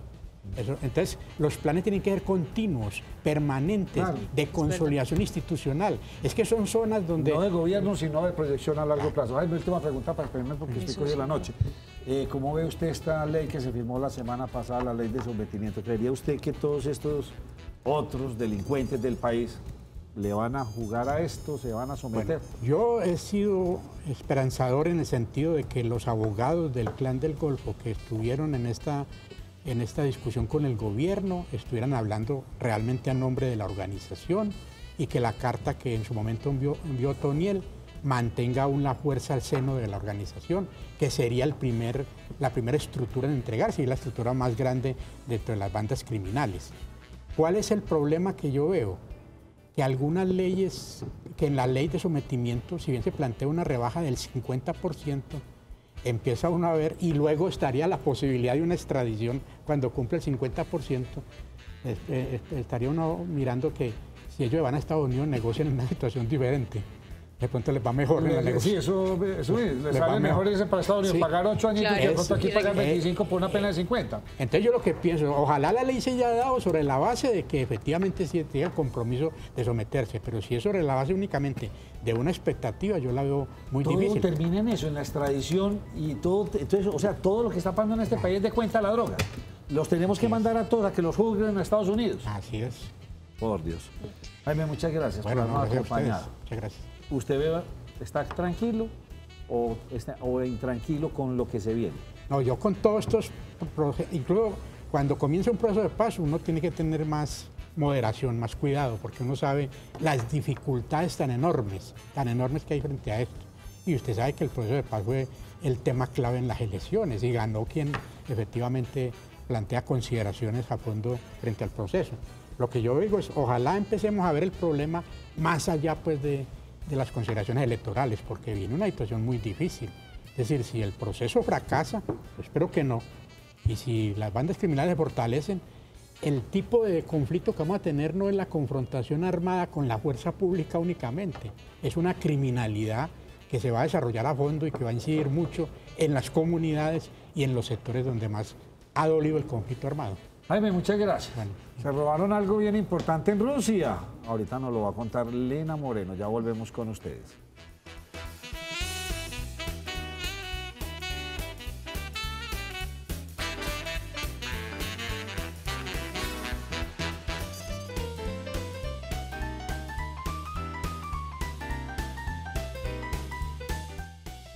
Más adelante vamos a tener aquí al Bambino hablando el pequeño resumen que vamos a hacer del Mundial, porque usted, José, sin eso no puede vivir. Claro, pero a mí las noticias que me tiene Lina me tienen impactado. Por ahora saludamos a don Rodrigo Hernández. Bienvenido al programa, hombre. Mucho gusto saludarlo, Nacho. Un saludo para usted y para todos los que... Ella había estado por acá, pero recordémosle a los televidentes qué es eso. Bueno, efectivamente, hace un año estuvimos contando como el primer año que tenía la empresa de desarrollo. Es una entidad 100% pública, una empresa industrial y comercial del Estado, que su objeto social está enmarcado en promover, gestionar, formular y ejecutar proyectos de infraestructura. Sí. En Río Negro, porque es el papá de la empresa, y en cualquier parte del territorio departamental, nacional o incluso internacional. Bueno, yo quiero preguntar, esas 5 líneas de acción que ustedes tienen, pues, ¿cuál es la que más se puede destacar? Recordemos a los televidentes cuáles son y, de verdad, ¿cuál es la más relevante? Bueno, en líneas de acción la empresa tiene un tema de movilidad, tiene el tema de vivienda, tiene el tema de obras, obras de infraestructura general de edificaciones, sí. Tiene la línea que es de diseño. Es muy importante destacar ese punto, y es que esta empresa es una de las 3 empresas o una de las 3 entidades de naturaleza pública en el país que tiene un taller de diseño dedicado a diseñar proyectos de infraestructura para el desarrollo del territorio. Y eso lo hace ser muy importante. Son ellas la de la EDU de Medellín, está en Bucaramanga el segundo taller, y Río Negro a través de nuestra empresa tiene montado ese taller. Y una de las líneas que también destaca mucho es el tema de vivienda, porque nuestra empresa no solamente se ha convertido en un elemento de contratación del municipio o de los municipios que quieran hacerlo, la gobernación que contrata también con nosotros, sino que además ha hecho, digamos, uso de la herramienta comercial para convertirse en gerente de proyectos inmobiliarios. Ya. Oiga, me encanta porque sale de un municipio. Sí, Así municipio es. intermedio. Así es. Creería que son los únicos en el país que tienen esto. Una empresa como esta, ¿sí o no? Este es un modelo muy exitoso que hay en el país, pero existe también experiencias de muchos años. Medellín tiene la empresa de desarrollo urbano. No, pero como Sí. Medellín Sí. ya metrópoli, ¿sí o Es no? verdad, Pero yo lo sí. digo ya desde un municipio, Desde otro uno dice que tiene exactamente. esa y que están dispuestos a asesorar, que tienen todo lo que usted nos está contando y que puede darle la mano a muchos municipios en un desarrollo sostenible y bien hecho, me parece bien interesante. Ustedes tienen, por ejemplo, para mostrar el Parque Plaza de la Libertad. Una de las obras más grandes y de transformación del municipio de Río Negro fue precisamente el Parque Plaza de la Libertad. Un Parque Plaza de la Libertad, el cual mete un elemento muy importante. Tiene un diseño urbano arquitectónico en las mejores condiciones y calidades internacionales incluso. Pero además que este gobierno cuando llegó lo recogió con una idea inicial de intervenir cerca de 4.000 metros cuadrados. Y la administración municipal a través de nuestra empresa ejecutó un proyecto de no de 4.000, sino de 10.200 metros cuadrados que le entrega más espacio público a los ciudadanos y además permite tener una actividad híbrida entre el punto de encuentro de los ciudadanos y una plaza grande cívica para ellos. Así es, yo quiero conocer, porque es que el alcalde también hizo una entrega bien importante y fue el Jardín de Cimarronas. Cuéntenos eso, cuánto duró, cómo fue la entrega de todo este proyecto. Este es un proyecto inmobiliario en el que nosotros fungimos como gerentes de ese proyecto. Sí. Y tenemos una constructora que se ha dedicado a hacer solo lo que sabe hacer, que es construir. Este proyecto es de 548 apartamentos. De esos 548, en 4 meses ya teníamos construidos 3 torres para 72 apartamentos. Muy rápido. Ya hemos iniciado la construcción de otros 216 hasta ¿Dónde que es lleguemos. esto? Es el Río Negro, saliendo hacia el Carmen. Está a mano izquierda un proyecto que se llama Jardín de Cimarrones. Sí, señor, lo vi. Y es de interés prioritario. Sí, Es decir, hermano, que con esas viviendas le estamos llegando directamente a, como lo quería el alcalde Andrés Julián, a las personas que realmente necesiten tener un hogar digno. Oiga, con toda esta discusión que por estos días con ese sistema de movilidad, ¿ustedes tienen algo que ver? Nuestra empresa no, la que tiene que ver es otra empresa que el alcalde también ha constituido que llama Somos, la Sí. empresa del Sistema Operativo de Movilidad. Bonito, me gusta. Qué buena proyección. Así La es. van a sacar del estadio con todo. Eso va a ser un monorriel. Se llama APM, es un tren ligero que va en altura y en otras oportunidades también va. Me encanta. Así es. Bueno, ¿y ustedes hacen mucha carretera? Hemos hecho Muchos muchas viajes. vías, Sí. pero lo más importante de las vías es algo que hemos revolucionado mucho en este municipio. Hemos intervenido el mayor número de kilómetros de vías rurales que yo creo que no se había visto en ninguna parte del departamento de Antioquia, dicho por algunos funcionarios de la gobernación, dicho por empresas que están apoyando ese sistema, que lo venimos haciendo, como lo ven ustedes en las imágenes, bajo un sistema constructivo que se llama suelo cemento, que no es otra cosa distinta a hacer una estructura que es de la mezcla del mismo suelo con el cemento, Sí. y con esta permitimos tener una estructura suficiente capaz de soportar el tráfico vehicular de nuestras veredas. Oiga, qué bueno. Y finalmente le sobre ponemos Sí. sobre la con el misma mismo tierra le echan, material. le Así echan es. cemento. Y así. mezclamos con el cemento, obviamente eso tiene un estudio de diseño inicial que nos Sí. dice cuál es la dosificación, y finalmente le ponemos una carpeta asfáltica que deja que las vías se vean totalmente pavimentadas. Hoy llevamos cerca de 30 kilómetros pavimentados que, Bien, digamos, qué la motivación de este es poder comunicar las veredas con las principales vías que tenga el municipio. ¿Quiénes pueden solicitar de los municipios los servicios de ustedes? Todos los que quieran. Hoy EDESO ha contratado, con tan solo 2 años de gestión, ha contratado con Sopetrán en el occidente, con Marinilla, con Guarne, con El Retiro, con la Gobernación de Antioquia, con Indeportes, con la Alcaldía de Medellín incluso. Hemos contratado con Cornare, donde estamos vendiendo 4.000 estufas eficientes en todo el oriente antioqueño. Bueno, alcaldes de otros municipios ya tienen a eso. Les van a hacer todo, tienen los mejores profesionales, los estudios, todo, diseño, todo. Tenemos muy buenos talleres de diseño, muy buenos profesionales, supervisores que garantizan que las obras se hagan con calidad y en el tiempo que debe ser. Hombre, Rodrigo, le agradezco y me gusta porque es algo innovador, algo emprendedor desde un municipio y no se lo están dejando solamente a las grandes ciudades, a la metrópolis, sino también desde los municipios pueden salir empresas bien interesantes que generan empleo. Que hacen las cosas bien. Sí, que hacen las cosas bien. Que dan buenos resultados. Así es, muchas gracias a ustedes por la oportunidad que nos dan de informarle a los ciudadanos de qué estamos haciendo en estos municipios. Bueno, continuamos. Mientras va entrando el Bambino y don José aquí a nuestra mesa, ¿usted qué tiene para contar? Nacho, le comento que precisamente ahorita que estaban hablando del Carmen de Viboral, pues se viene una restricción bastante especial para los menores de edad, porque a partir del 30 de julio no podrán estar en espacios públicos a partir de las 10 de la noche hasta las 5 de la mañana. Es decir, a partir del 30 de julio, persona o menor de edad que esté en este rango de 10 a 5 de la madrugada sin un adulto responsable o sin una persona pues como a su cuidado, pues los van a llevar a comisaría de familia o a la inspección de policía hasta que estén sus padres ahí y empiecen a darles unas charlas, porque también el compromiso es que los padres o el representante legal del menor pues acuda a unas charlas para capacitarlos y manejar como el buen cuidado de ellos. Entonces tengan en cuenta que esto ya es un decreto en el Carmen de Viboral y que empezará a regir a partir del 30 de julio. Guardar y cuidar a nuestros hijos. Sí, el alcalde de Barranquilla estaba alborotado en un discurso. Y yo soy papá, y yo cuido a mis hijos, y les pregunto quién es el papá de sus amigos y quiénes son sus amigos, pero empezó con una charla muy efusiva, pero iba toda focalizada a la familia. Es que si desde la familia nos protegemos. Y es verdad. ¿Qué se robaron en Rusia, Lina? Pues vea, le cuento. Hay una que sí fue robo ya confirmado, pero hay otra que no se sabe si fue robo, sino qué fue. Te lo voy a contar primero lo que sí se robaron. Pues resulta que en San Petersburgo se robaron una estatua de la mascota oficial del Mundial. Recuerden que se llama Savivaka. Es un leoncito, es un tigre, es el que están viendo en pantalla, pues es una estatua de más o menos 1.8 metros.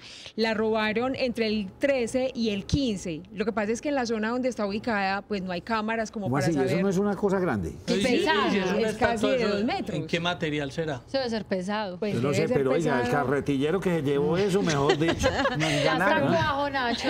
No, la montó en un camión, por Dios, la venden en el mercado negro. Sí, pero lo grave, Nacho, es que mire, es algo que está evaluado en más o menos $22,000. Lo extraño es que absolutamente nadie se haya dado cuenta, eso además que lo hicieron en la noche o a una hora. $22,000 que le costó hacerla, pero eso en el mercado, eso vale una plata. Imagínese. Entonces, esa sí está comprobado. Hasta el momento, pues nadie sabe quién se la llevó ni para dónde se la llevaron. La otra noticia que les tengo es que no está confirmado si fue robo o no, porque más bien es una nota curiosa. Recuerden que ayer, pues obviamente después del partido final, mire lo que pasó, mire lo que esa señora se metió al bolsillo. Una de las tantas medallas que estaba dándole a los jugadores. ¿Y quién es la señora? Pues es la que estaba asistiendo a Putin. Nadie pudo establecer si la medalla... Y recuerde, y nos dirán el Bambino y José Luis, en el pasado hay algo similar con Bedoya. Oiga, Bambino, José Luis, bienvenido. Esa señora se fue para las estepas rusas. No. Siberia. Un hecho similar. Pero mire, lo peor es que, o sea, circula en redes sociales, mejor dicho, ha inundado todo lo que tiene que ver con la internet, pero hasta el momento nadie puede asegurar por este video que haya sido un robo. Un dato curioso del día de la premiación. O se la guardaron a Putin. Se la guardaron, pero eso se vende. Sí. Bambino, bueno, usted se peló, no le quedó ni su Brasil ni ninguno de sus equipos, ni Panamá. Hay una cosa, Nacho, y con el saludo cordial, hombre, de los peores eventos en cuanto a pronóstico. Y pues, la verdad es que, vea, yo tenía por ejemplo en la final Brasil-Alemania, ¿cierto?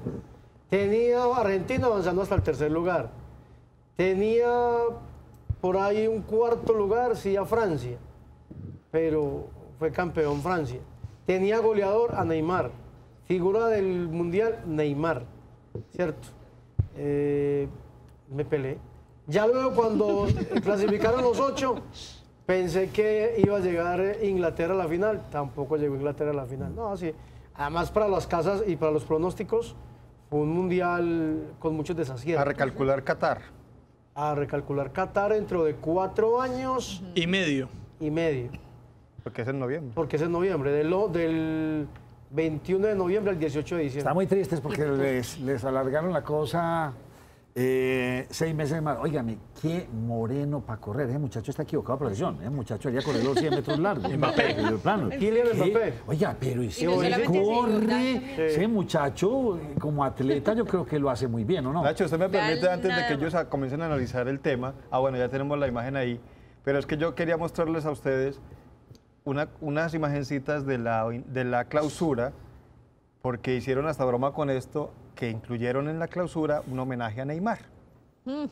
Ya le están haciendo bromas con esto porque dicen que dentro de la coreografía, esto, mire. Por Dios. Homenaje a Neymar. Neymar quería salir grande y salió... Nacho, y Grande, en pero los por otra premios cosa. que dicen que el Balón de Oro lo ganó Modric, el Balón de Oro al más joven se lo ganó Mbappé y el Oscar se lo ganó Neymar. Muy bien. ¿Cuánta plata ganaron los franceses? ¿Cuánto? 32. 38 millones de dólares. 38. O sea, por jugador le va a quedar una buena platica. Va a quedar una buena El suma. 30% Sí. es para los jugadores. Pero hay algo sí. que es importante, la gloria sobre todo. O sea, Eso no tiene precio. Exacto. La Los gloria no se técnicos puede siempre tienen esa frase. Es una frase ya muy bien, además, muy antigua. Dice, la gloria no tiene precio, no tiene valor. Entonces, aquí lo que importa es la gloria porque van a quedar realmente para la historia, siempre se va a recordar. Es la historia, por ejemplo, de un Brasil con Pelé, que marca la diferencia, inclusive de Maradona. Por eso ha marcado la diferencia frente a las nuevas revelaciones como Cristiano Ronaldo. Bueno, que con Portugal no hay mucho que hacer, pero sobre todo con Messi y hasta ahora con Neymar. Y es que uno puede decir, Pelé, futbolista, pero también campeón 3 veces con la selección de Brasil. Hay un planteamiento que se debe hacer a partir de este mundial y es con los resultados y sobre todo pues porque obviamente a nivel de Latinoamérica estábamos esperando que al menos 1 o 2 equipos sobrevivieran hasta el final y eso no pasó. ¿Qué es lo que ya no funciona? ¿Qué es lo que tienen que cambiar en su modo de juego? ¿Bambino? A ver, hay muchas situaciones. Yo creo que la enseñanza, por ejemplo, de la parte táctica, la parte física que ha cambiado un poquitico en cuanto a la preparación. Yo creo que también veniendo por ejemplo, un poquito el fútbol de Sudamérica. Aquí primero existían procesos. Sí. Y ya es muy difícil mantener un proceso, inclusive para Brasil y para Argentina, porque los jugadores a los 17, 18 años están saliendo para Europa. Va un ejemplo claro, inclusive con Colombia. Colombia en Italia 90. O sea, Colombia en Italia 90 fue sensación. Y mucho más por la eliminatoria, por lo que hizo una clasificación. Y usted analizaba la selección colombiana así rápidamente, era René Higuita, tapaba en Nacional. La pareja de centrales era Luis Carlos Perea, Andrés Escobar de Nacional, Chon Torrera de Nacional, Hilardo Gómez de Nacional, Freddy Rincón de la América de Cali, ¿cierto? Sí. Pitufo Dávila de la América de Cali, Leonel Álvarez de Nacional. O sea, era un conjunto casi que local llevaba a la selección colombiana y lo propio era Brasil.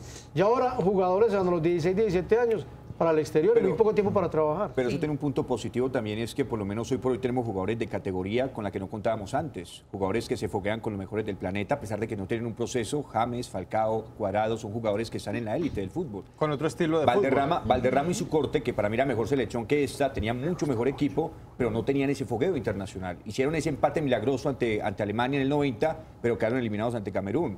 Lo triste que tenemos que aceptar los suramericanos y los latinoamericanos es que no tenemos cabeza. Croacia llegó a la final y 2 semanas antes había perdido 2-0 contra Perú. Francia llegó a la final y 2 semanas antes había perdido 3-2 en Francia ante Colombia. Teníamos con qué, pero no tenemos cabeza. No creemos que somos capaces de hacer historia. ¿Mentalidad de perdedores? Francia. Conformistas, no de perdedores. Para nosotros ser séptimos en este mundial fue una fiesta. ¿O nos están superando? Hace rato nos están superando. Los El tema es que, mire, Nacho, Francia quedó campeón y nosotros le habíamos ganado hacía 3 meses. Imagínese. Sí. En Francia. ¿Qué no me gustó este mundial? Que tuvo muchas sorpresas, rompió todos los récords, pero quedaron campeones los mismos. La misma baraja de campeones que siempre está, se volvió a posicionar. No hubo un campeón diferente. Pudo serlo Croacia, pero no hubo un campeón diferente. Sí. Aunque hay una variante también. Y es que cuando en Corea y Japón queda, hace poco también, en 2002, cuando queda campeón Brasil, Sudamérica, en 3 equipos que eran los campeones, estaba por encima de Europa, 9-8, 9 títulos frente a 8. Después del 2002, Sudamérica no ha vuelto a ganar. Entonces ya ahora está 12 títulos para Europa, 9 para Sudamérica. Ya con esos títulos han venido siendo campeones España, Alemania, ahora Francia, y los sudamericanos nos hemos quedado un poquito. Y lo triste de los sudamericanos es que cuando contamos los campeones siempre contamos los mismos. No pueden salir de ahí. 3. Alemania, Argentina y las 2 primeras estrellas que ganó Uruguay. Sí. El resto para de contar. Brasil el que más Chile, ganó. que tiene con qué, no se aporta o no se apunta a ser un campeón mundial, un proceso serio. Tenía con qué, pero no fueron serios los jugadores, que fueron desordenados y no pudieron ni siquiera clasificar al mundial. Colombia, que tiene con qué y tenía con qué ser protagonista, tiene un muy buen proceso, pero hay que apostarle e invertirle mucho más. Y Perú, que salió de la manera como nadie se esperaba, porque era un Perú que jugaba muy bien al fútbol, pero que se dio terreno cuando Gareca no pone a jugar a Pablo Guerrero en ese primer partido ante Dinamarca. Sí. Son detalles mínimos. A mí realmente le voy a decir una cosa, José. Croacia como que se me salió al final, estando en el partido. ¿Por qué, Nacho? ¿Por qué? No, pues ustedes vieron el apodo de uno de los jugadores. No, ¿cuál? ¿El Escobar. apodo? Ah. Pablo Escobar, haciendo referencia porque su físico es muy parecido, ahí lo estaban mostrando en la transmisión y miren, a este muchacho le dicen Escobar, haciendo referencia a Pablo Escobar por el cabello y por el bigote que tenía. Ay, qué pesar. Y yo, ay, por Dios, aquí bregándonos a quitar ese karma, Lili, el alcalde bregando a tumbar todo. Y en toda parte no, recordándolo. no lo vamos a quitar en muchos años. Es que Pablo Escobar, hágase de cuenta, Al Capone. Claro, Sí, Nacho, sí, pero vea, yo poco claro. aporto sobre el tema de fútbol, pero resulta que me llegó una información y me parece chévere que la tratemos acá. Resulta que en redes sociales fue todo un fenómeno el tema del Mundial. Total. Y se habla en temas que más o menos 383 millones de personas hablaron sobre el tema del Mundial. De esos 8 millones de colombianos estuvieron opinando sobre el tema del Mundial. Y ahorita José creo que él mencionaba el tema de James. Resulta que James fue tendencia en Facebook y en las demás redes sociales. Les estoy hablando del tema de redes sociales. A nivel mundial fue tendencia y en Colombia ocupó el segundo puesto. Los equipos con más conversaciones a nivel global fueron Brasil, Argentina, Francia, Rusia y México, y los equipos con más conversaciones en Colombia, sin duda la selección Colombia con un 61.6%, Argentina con un 5.1%, Inglaterra con un 4.4%. Yo sé que si les pregunto quién creen ustedes que fue el gran ganador, de pronto no me van a responder porque me van a hablar en términos de fútbol, pero yo diría que el gran ganador... Pues Rusia. Rusia, claro. Putin sacó el estadio, sí, puso sí. ese país a todos, a mí me provoca ir a Sí, conocer Rusia, ya, o sea, lo puso en otro panorama. Creo que la organización del evento impecable, Sí, cambió la a nivel de perspectiva. hotelería, o sea, todos los comentarios han sido Sí, absolutamente todos. positivos. Un excelente Sí, Rusia anfitrión. sin duda. Gran ganador, Sí. Putin. Sí, Sí. estamos de acuerdo. Y pensé igual que usted, Nacho. Antes de que usted lo dijera, pensé que Rusia era el gran ganador como Sí, país. qué bueno. Inclusive en lo deportivo también, no se esperaba tanto de la selección. Y llegó hasta cuartos de final. Creo que Rusia, inclusive por sus mismos ciudadanos, por fin se le abrieron al mundo. Ellos no son muy receptivos de turismo. Pensaría yo que empezará una nueva era para Rusia. Sí. En turismo. En turismo. Empezará una nueva Sí. era bastante grande. Yo le quiero Y Nacho, preguntar a los invitados, José y Bambino, si con esta selección que tenemos, salvo algunos que ya no puedan estar en un próximo mundial, podríamos pensar en llegar más lejos. Cada vez que vamos al mundial pensamos que vamos a llegar más lejos, pero hablando en serio, digo yo. Es decir, ahora sí en serio. Ahora sí. En serio. Sí. Pero antes no clasificábamos, Germán. Yo creo que sí hemos hecho cosas positivas, porque antes no clasificábamos, y si clasificábamos no avanzamos de la primera ronda. Ahora Hemos se clasifica, pasado. y en estos 2 mundiales nos hicimos invitados especiales en los 16 y en el pasado estuvimos en los 8. Sí se puede hacer un mejor mundial, pero para usted ser protagonista se tienen que alinear demasiados planetas. No es solamente fútbol, también es cuestión de suerte. La tuvimos en ese mundial, pero no se nos dieron las cosas contra Inglaterra. Pero maquinaria tenemos, elemento tenemos. Lo que pasa es que también a veces inflamos a través de los medios de comunicación un poquitico la selección colombiana. Hay detalles que no me han gustado desde el pasado mundial en Brasil. Por ejemplo, la mala información sesgada de algunos medios también de la selección colombiana. ¿Por qué? Porque o sea, algún sector conoce muy bien el reglamento. Otro sector que ve el mundial, pues simplemente se dejan llevar por La información sesgada en cuanto a la selección colombiana. Claro, ¿El gol de a uno Yepes como o qué? periodista, por ejemplo, le interesa que la selección avance, y si uno está acompañando el mundial a esa selección, pues obviamente si la selección sigue avanzando, lo más posible es que la empresa le diga a uno, mío, ya está eliminado Colombia, devuelve para su país. Entonces, pero a veces, entonces sesgamos la información. ¿Qué fue gol de Yepes? Cuando no, es que no fue gol de Yepes. Más, la FIFA en ese árbitro que fue Brasil-Colombia, premió al árbitro que pitó ese partido de cuartos de final. Es más, nunca se habló nada, por ejemplo, en ese partido donde Camilo Zúñiga lesionó a Neymar. No se dijo absolutamente nada. Pero Bambino, Parece sí información sesgada. fue gol de Vaca. En este. No, y sería que sí lo Tampoco, lesionó no, Neymar con lo payaso que es. por esa es mala información. Ya la acción estaba invalidada. Es decir, Cuando tiran el segundo balón, el árbitro invalidó la acción de juego. O sea, cuando él la metió, inclusive los jugadores de Inglaterra se quedaron parados. No, pero o sea, el jugador de Inglaterra puso en juego el balón. Pero ya el árbitro, es más, ya el árbitro había invalidado. Es más, mire, es tan válido que la FIFA, es que la FIFA no puede estar en contra, pues, o sea, pensamos que la razón la tiene Colombia, que no la y tiene el montada. resto del mundo se equivocó. Mire, Geiger, ese mismo árbitro que tanto le dio de madera, fue el VAR en el partido del día sábado, en el partido de Bélgica-Inglaterra. O sea, estuvo como el VAR principal. Algunos lo devolvieron, a él lo mantuvieron porque la FIFA inclusive le puso una buena calificación en el partido de Bélgica-Colombia, perdón, de Inglaterra-Colombia. Entonces a veces somos sesgados. Entonces, cuando Brasil nos ganó, que qué bueno que eliminen a Brasil. Ahora a Inglaterra le gana a Colombia, que qué bueno que, eliminen a Inglaterra. Pierda. Y me fui a las estadísticas, Nacho, mire, para terminar, porque la verdad a mí no me gusta eso, así sea Colombia. Mire, yo me fui a ver las estadísticas. 8 remates de Inglaterra frente a 4 de Colombia, remate a puerta. Posesión de la pelota, sea por poquito, 54 frente a 46, la tuvo más Inglaterra, ¿cierto? Trabajo del arquero, fue más protagonista David Ospina que el mismo arquero que Pickford, el arquero de Inglaterra, aunque Pickford sacó una que fue el remate de Mateo Zuribe. Entonces, todas las estadísticas... Hubiera sido el gol del Mundial. Inglaterra fue superior a Colombia, ¿qué vamos a hablar ahora? ¿Cuál fue el gol más bonito? El gol más bonito para mí fue uno de Denis Cherisev, de Rusia. ¿Y cuál fue el mejor árbitro? El mejor árbitro, pues yo creo que Pitana, aunque por ahí cuestionaban la final, pero creo, por ejemplo, en la mano del croata fue pena máxima. ¿Y cuándo empezamos ya eliminatorias para el próximo Mundial, José? A partir de septiembre del año siguiente, después de Copa América. O sea, 2019 en el 2020. Sí. No, en el 2019, después de Copa América, mes de septiembre comenzamos. ¿Creen ustedes que se va a ampliar el grupo de equipos? Están como diciendo que sí, que no.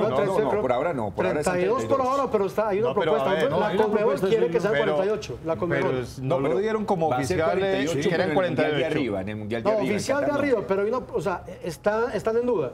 Porque algunas federaciones, caso Conmebol, quieren que se aplique el cupo a 48. Muy bien. Y a todos les favorece. Me contaron el chismecito, yo no sé qué tan cierto es, pues que realmente lo del enfocar a las mujeres bonitas, es como el antecedente para lo que se viene en Dubái, porque en Dubái no se puede hacer eso. Eso fue una orden de la religión, por todo su cuento, entonces es como calentando el medio ambiente. Solo la cancha y no más. Eso es, no podemos, además yo no sé cómo van a dejar niñas y allá un mundial así todas tapadas. No, se van todas tapaditas. En Qatar. En Qatar, eso. ¿Cómo van a hacer? No sé cómo lo van a ver. No vamos a mirar para las tribunas nada. Bueno, ¿a ustedes les gustó el mundial o les parece que no estuvo tan bueno? A mí me encantó, la verdad. Me gustó muchos mucho. goles. Y y como muchas veces voy en contravía, ¿cierto? Porque a veces todo el mundo va por la derecha y por la izquierda, qué pena, pero... Por eso de pela. Sí, bueno, no importa, pero mi arriesgo. Es que es muy fácil decir que Croacia va a ser el campeón cuando solamente queda el partido Francia-Croacia. Claro. O que Francia, no el campeón. Cuando está en semifinales. Sí, resulta que se jugaron por 54 partidos, ¿cierto? Uno dice los pronósticos desde el partido cero, antes desde la inaugural. Pero claro, es muy fácil decir, Francia-Croacia queda campeón Francia, yo lo dije. Ya al final del partido 54, no. Yo cuando vi que iban 4-2 y ya iba a dijo que era campeón Francia. Francia campeón. Exacto, no.